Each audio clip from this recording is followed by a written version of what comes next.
Hello, world, and welcome back to the Taxidermy Tech Network. My name's Sarah Darville.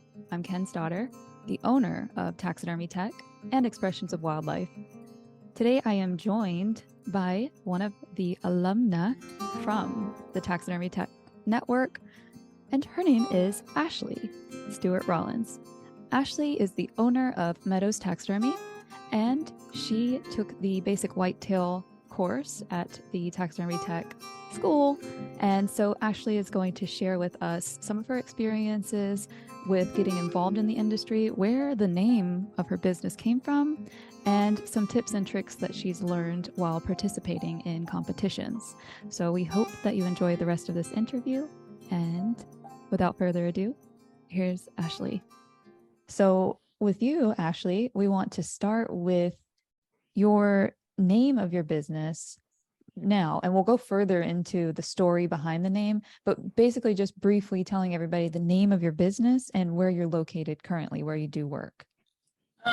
Meadows Taxidermy in Graham, Alabama. I'll be doing it out by my house. Nice. So you have like a shed that you work out of, and you're on your own property. I got a shop. Nice. Awesome. Yeah. I call it my she shed. The she shed. And so is that where you are now with all of your mounts on display behind you? Well, my building's quite not ready yet. So I'm working out of my laundry room right now. I do all the dirty work outside, come in and do my mountain in here. So yeah, but I'll be out there by the fall. We're almost done with it. Nice. Nice. Gotta do what I gotta do. So Dad started in the bathroom of our house, and he tells everybody that story, and it's a true one. And he moved out to a shed that they put up closer to our driveway. So it was like a wonderful move out of the house, and really all the work being done out there, but you have a place to put it on display so that people can come and look at your work too. Exactly. Yeah. It's kind of embarrassing like now, like the way I am, but I'm like, I got to start somewhere. So Yep. Yeah.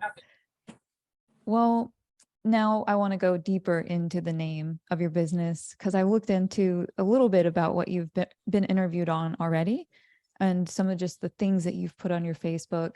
And one of those things was just about the name of your business. So I was wondering if you could just tell us why you named your business what you did, and anything else that you want to add on to that.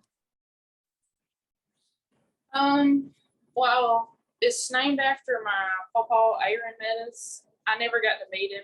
He passed when my mom was young. I don't really know why I named it after him. I guess just to bring that back, I guess you would say, in honor of him.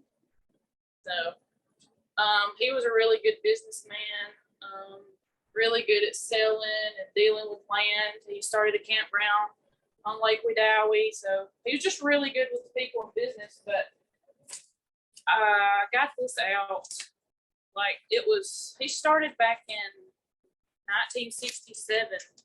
And his first ad in the newspaper, notice to all hunters, taxidermist office, now open at Newell, Alabama. For your trophies mounted, see Aaron Meadows for the finest taxidermy work, deer heads mounted on neck or shoulder forms, spots, bobcats, raccoon, quail, owls, hawks, ducks, fish, etc. But a lot of people liked him, and they said he did really good work. But I thought that's pretty cool. I'm going to hang that in my shop when it's done. And here's a picture of his stuff. I don't know if you can see that or not. Oh, yeah. But he had a room full of stuff. My mama kept it up after he had passed. All kinds of stuff. Two-headed calf, snakes, ducks, anything you think of. A leopard. Wow. Yeah. Yeah. So it's like the legacy. It's holding on to the legacy of the work, and then also the name. And that's really awesome. It's like, I'd love to be able to carry on the legacy of what Dad's done, but I am just not good at taxidermy. It's so hard. It's such hard work. So I won't be able to carry the legacy on that way. This is kind of my contribution to it, is because I know what my dad also wants is community around this. This industry has grown a lot, And to see it grow into what it's become is beautiful in that more people are involved, but you always kind of like feel that nostalgia for the small, close community of these kinds of things. And what your grandfather, with buying land and really getting involved with the community, that's what it's about, is building community around your business and people knowing you for being a good person. So that's really awesome to move that legacy through. Yeah, a lot of people knew him, and he used to raise fish and sell them. He had a bunch of ponds and stuff. So Okay, so now let's move on to you, because now you're carrying on the legacy. So let's talk a little bit about first your unofficial start in taxidermy. In other words, what led you to make the decision to become a taxidermist? I honestly would have thought I would have never went this way, But if I would have chose something, I would have probably been like, I wanted to do something with animals, agricultural or something. I've always liked taxidermy stuff. Like when I was a teenager, I ordered the catalogs, like the McKinsey ones, and I would just flip through them and stuff. And I used to do like little skull mounts and stuff on things we would kill. I would pick at it for hours with like pocket knives and stuff. I didn't know you could boil it and pressure wash it then. So yeah, I don't know. It just happened. I wanted to just say you learned the hard way. And yeah, that's what's funny about taxidermists is the tenacity of going for something when it's difficult and continuing to play with it and fiddle with it. And then, yeah, I just think that it sounds like with your story, you were naturally already in hunting and fishing. So just kind of in the space where that kind of thing is the next, well, now what do we do with the rest of this animal? And so part of it is being artistic. And so, yeah, that's really interesting. But my friend did buy out a processor, and he asked if I wanted to wholesale like European mounts, and then I did that for like a year, and then they're like, "Well, why don't you just start mounting shoulder mounts and stuff?" And I was like, that would be something I would like to do, and then I could stay home with the kids too. And so I took it a step further and kind of, started looking into some things and got with y'all.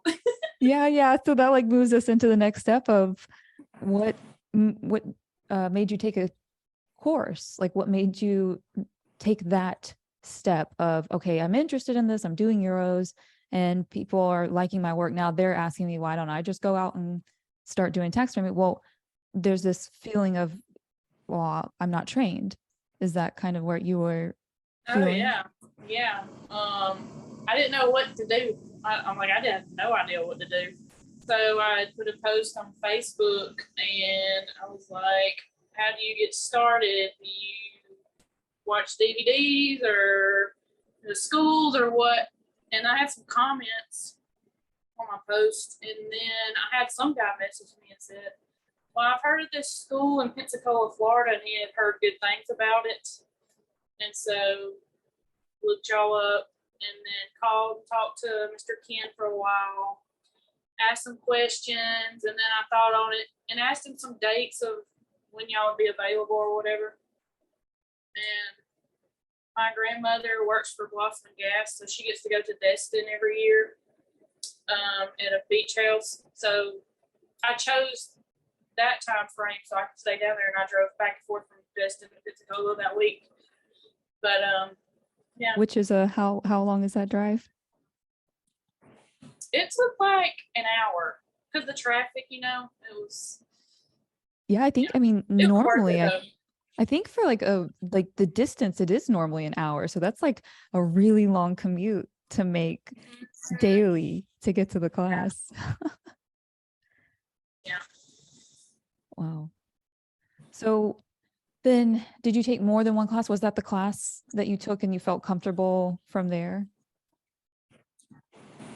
I took the basic whitetail course.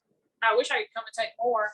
It's just money's tight for me right now. So maybe eventually we can. I do want to come take some more. I'd like to take the waterfowl or even the advanced whitetail. I'd love to do that. So.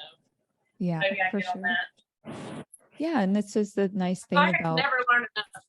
exactly. Yeah, it's a lifelong thing. And even when you feel like you've kind of gotten one thing, from what I understand, because I definitely didn't master anything, but from what I hear from people is even if you kind of master something and feel like you're really good at it, then you can enhance it even further and start making your own pieces and start making your own molds and things like that. And you just get more invested in the full process.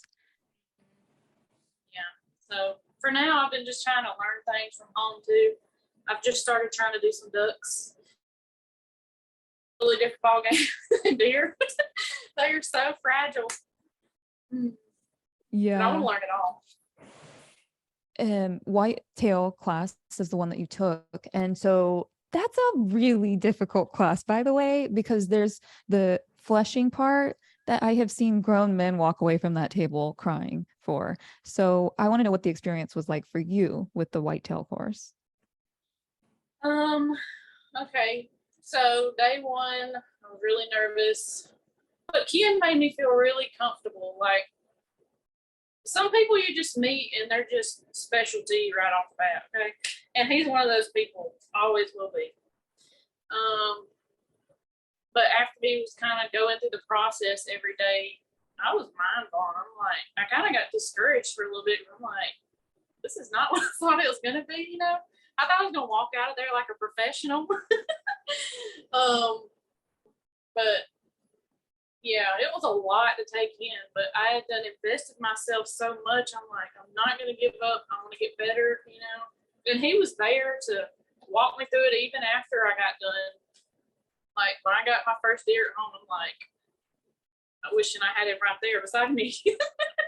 But I texted him and he helped me out, and I'm just thankful for him, you know, because I don't feel like many people would do that for you, and I learned a lot. It was awesome experience. Nice. And that's something that I hear a lot too is that you never realize how much goes into a mount when you look at it because Oh, it's so beautiful. Or, of course, there's some mounts that you look at and that's like silly. And we make fun of bad taxidermy, but it's like even that was difficult. And that person might have gotten done with it. And maybe they looked at it and thought, this is great. I did such a good job. Maybe they looked at it and they were like, that's really bad. But either way, like it takes a lot of effort to do this. There are steps. If you mess up on something in the beginning, like how does the animal make it to me and the amount of time that it takes for it to get to me? What's the quality of the specimen by the time it makes it to me? So even just factoring in time like that is a huge component of the work you do and whether or not you can actually make it look good in the end. I wound up crying like that last day of that thing because I was so overwhelmed with everything. And then I just felt like I had finally found what I was meant to do. So it was, I don't know. I don't know how to explain it, but I'm just glad God led me down this path because I really do feel like this is me. Mm, yeah. Yeah. That's I just hope I beautiful. can get better and better at it. I'm trying. So It's a let's lot. talk about some of the steps that you have taken already to get better, which is competing. Throwing yourself into a competition is one of the best ways to get feedback. And it's objective feedback because it's Okay. like not your mentor anymore. Now it's somebody on the outside that's got this really micro, magnifying glass that they're looking at every single little detail. And so I want to know about your competition, and how many times you've competed and what you were awarded at the competition. And yeah, we'll just start there. Okay, so I've competed once this past year at Alabama. I wound up scoring 86 on my score sheet. So I got red ribbon for my deer and then a blue ribbon for my habitat. But it was a whole different experience. Like I didn't know what to expect, but I feel better now that I went through it. So I'll kind of know what to do next time. You know, there's a lot I learned. Like Yes. a lot of things that I could have done. So easy things like hair, whiskers that were missing, or just little things. But there's a lot of things that's like my finished work. I could get better at that, but that's hard. Yeah. I really got to get better at that part. So what do you think was like one of the biggest things that you learned about the whole process after having gone through it? Because you approached the competition piece, and of course you're like, well, this one's going to take me a lot longer to do. I know that. But like, what is it that you're doing differently in a competition piece versus a piece for somebody as a customer? Well, competition piece, like inner ear detail. You want all them little whiskers, your nodules perfect on the nose, muscles spot on, just all those little details.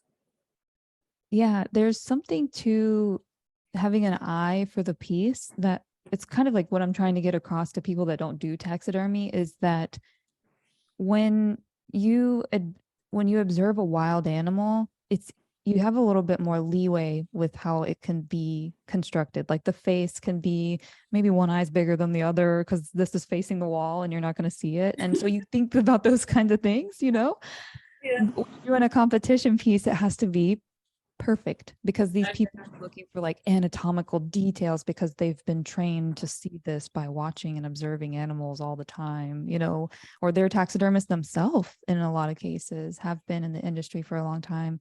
So yeah, when you're doing a competition piece, it's for a different sort of eye.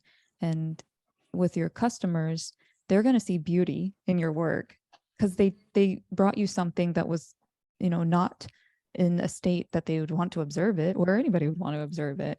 And so then you make this beautiful piece out of it. So yeah, it's a whole different audience, literally. Yeah. Yeah, like they're not looking down in the ears with flashlights and stuff. So yeah, it's a big thing. It's a big difference. But I learned a lot. Like even the grooming of the hair, that's a big deal. And I didn't know that before. But walking in there, I slicked my hair down, and I didn't know you had to groom the hair as it was drying. But that's a big thing. Just little things. Yeah, the little tips and details. Mm-hmm. So now moving away from competition and just in general in your business, what's your favorite animal to work on? And it doesn't necessarily have to be the one that you feel most comfortable with, but what's your favorite animal to work on? I don't know. I like them all. I really do. But I guess I would say deer for now. But I really do like the life-size predators. I've been working on those a little bit. And they're really fun. But I can't pick a favorite. I love it all. I'd rather do stuff like that than European mounts, though. Yeah. I hope I can steer away from those eventually. So is that then kind of the piece that you would say, I'm never going to do that again? Or is there another piece that you feel like you're never going to fool with that again? Well, I attempted a rabbit, and I was thinking that like I would not want to try that again. I think no way. Like their skin is like wet toilet paper or something. But yeah, I do want to try it again. I mean, I'll try anything. This is something that I don't think people can appreciate about taxidermy either, is the fact that you're doing the work, but you're also running a business. And there will be customers that call to check up on their work. Oh, I And already have it's that. kind of the most frustrating thing you can possibly imagine when you're trying to work and you have people that are like, oh, no rush, I was just wondering. And they have Wondering. a date. Then it's definitely clear that they're going to get their work. So I want to know, just for the purpose of other people kind of being able to see your perspective of what's your process as far as scheduling work and ordering supplies, just like management in general. In other words, how difficult is it to run the taxidermy business side of your business? Well, for me, I'm still considered part-time, I guess, because I haven't got a lot in yet, which I had talked to a couple other people and they say for them it took a few years for it to get built up. And I pray that mine will become full-time. I really do, because I really like it. So for now, me just being part-time, I don't know if it's the right way. It's just the way I've done it. I order my form and stuff for what I'm doing, get it done, get it gone, just repeat it. I just do one at a time. But when I get full time, I'll change that.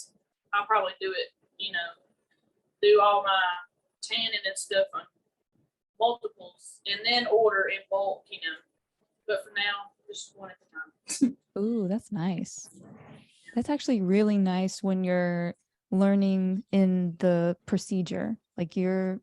So would you say then that you stick basically with one animal throughout the whole process? Well, for now, I just go through the list how it was came to me, and then I do it in order for now. But if I get full time, I may consider doing the deer, and then whatever. Yeah. Nice. I don't know. I've got to get better on the business side. Well, hopefully this is like the point of it is to like show that there's so much work that goes on behind the scenes that it feels like you have to get better at the business side, but you don't. There needs to be optics on you, and there needs to be some sort of way that we can do marketing, and just like that's difficult to run all of that. So hopefully that's kind of part of this, is to bring eyes to you, so that that's not something that you have to check off the checklist every day. Maybe that could be something that this network is able to provide for everybody. Like, I have family in, Alabama, and, maybe they're close to you and that kind of thing. So yeah, hopefully this series will invite more conversations among the alumni, and more events and things will spur out of that, meetups and that kind of thing. Because I've loved to hear how other people, go about things. And I didn't realize how important that was until I got into this, the business part, because you want to run it the right way. Yeah. Speaking of the right way, I wanted to ask you how your faith informs your work, and the way that you choose to run your business. The part-time aspect of this feels aligned with you. You don't feel the need to have a 9 to 5 in order to be fulfilled. And I'm wondering what do you find fulfilling in this work, and how your faith informs the work that you do?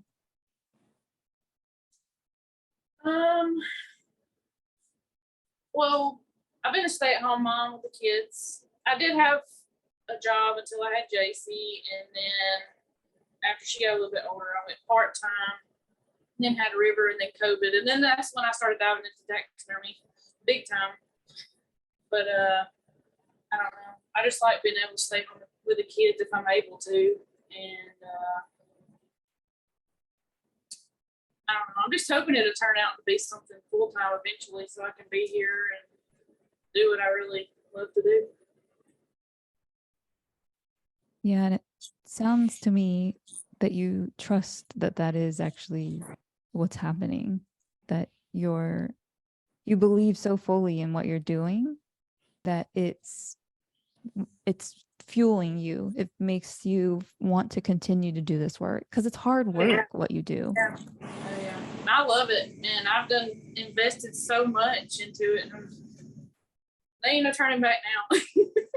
I'm gonna keep going and hope that it turns out to be a big thing, And I want to give God the glory through what I do. I won't ever be able to create an animal like He has, but I try my best, and then honor Him through that, because He gives us the abilities and to go out and be able to harvest these animals, and then I like being able to preserve them and mount them so we can look back on those moments. Yes. So now moving to the reason that I started the series, which is it was kind of a tribute for Father's Day initially. And so because it's my dad that's running the Taxidermy Tech and Expressions of Wildlife, I have been asking what is something that you'd like to say to my dad or about my dad or whatever it is that you'd like to express to Ken. Okay. Well, through this whole video, I'm not good with explaining myself and I'm not good with words. Okay. So, but I just think he's awesome. He's been a big blessing to me. I feel bad, like even bothering him because I know how busy he is, but I trust his word when I really need a question answered. And I'm just thankful he takes the time to get back with me when he's so busy. And I just like that he cares too. And then he pushes you to your limits. He's like, well, don't just settle for this. Like he told me, he's like, you need to try to sculpt your own form next time. And I'm just like, what? But him, he's put a fire in me to push me harder. And I really like that about him and just how caring he is. And I appreciate it. Beautiful. Yeah, no, I think you've definitely expressed it really well. So, well, that draws us then to just the final question that I have is for the audience to be able to find you where in the physical world and then online as far as your website or Facebook or whatever it is that you have for people to access you. Well, as for now, I just have me a Facebook page made, and then I post my work there, and then I'll share it on my personal page, and then maybe eventually build me a website. I'm not really good with computers and stuff, so I guess I need to learn. Or this is where I could be of assistance once I get. Okay, I'm gonna hire you. Yeah, right now. Woo! That's what I was saying. I was like, I need more time so that I can just like these are things that I can do. So yeah, I would like to eventually make it to where it's at least one place that people could go to access the whole community and have a clickable to get to you. Just like one picture for each person. That way they could access all of your links, whatever we can have. So Awesome. yeah. Well, Ashley, thank you so much for doing this interview and for scheduling time out of your work because it's very valuable, the time of a taxidermist, I know. So thank you for taking the time, and we look forward to seeing all the things that you accomplish as you continue in the industry. Thank you. So yeah, I wanted to start this series so that not only can the students know each other better, but this is also an opportunity for the public to know you better. And hopefully we're putting everybody's name out there and just taxidermy as a, industry, because not a lot of people know about taxidermy. Exactly.